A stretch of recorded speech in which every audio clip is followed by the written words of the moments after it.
বদরের ময়দানে এই পাশে কোরাইশ, এই পাশে মুসলমানেরা। বিশ্বনবী জ্বালাময়ী ভাষণ দিলেন, তোমরা দেখতে পাচ্ছ এটা বদরের ময়দান না, এটা আল্লাহর জান্নাত, ওই জান্নাতের দিকে ছোট। বিশ্বনবীর কথা শোনা মাত্র সাইয়েদনা উমাইর ইবনুল হুমাম বললেন বাখ বাখ, মানে চমৎকার।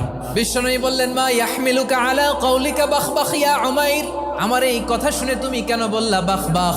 ইয়া রাসূলুল্লাহ, আপনার এই কথা শুনে আমি বড্ড খুশি হয়েছি, আর আমি প্রত্যাশা করছি আমি যদি ওই জান্নাতের মালিক হতে পারি তাহলে কতই না ভালো হতো। সুবহানাল্লাহ বলেন। বিশ্বনবী বললেন উমাইর আনতা মিন আহলিহা, তুমি ওই জান্নাতের অধিবাসী, তুমি জান্নাতি। উমাইর চিন্তা করলেন আমি জান্নাতি, নবীর মুখ দিয়ে যখন বেরোইছে ওই জান্নাতে তো আমার ঢুকতেই হবে, কিন্তু হাতে 3টা খেজুর খেয়ে যদি জেহাদের ময়দানে যাই তাহলে জান্নাতে যেতে তো দেরি হয়ে যাবে। এই চিন্তা আসা মাত্রই খেজুর 3টাকে তিনি ছুঁড়ে মারলেন, তলোয়ার বের করে আল্লাহু আকবার বলে বদরের ময়দানে ঝাঁপিয়ে পড়লেন। আল্লাহর শত্রুদেরকে কচুকাটা করে এক পর্যায়ে শাহাদাতের সুধা পেয়ে নিজেও জান্নাতি হয়ে গেলেন। পড়েন সুবহানাল্লাহ।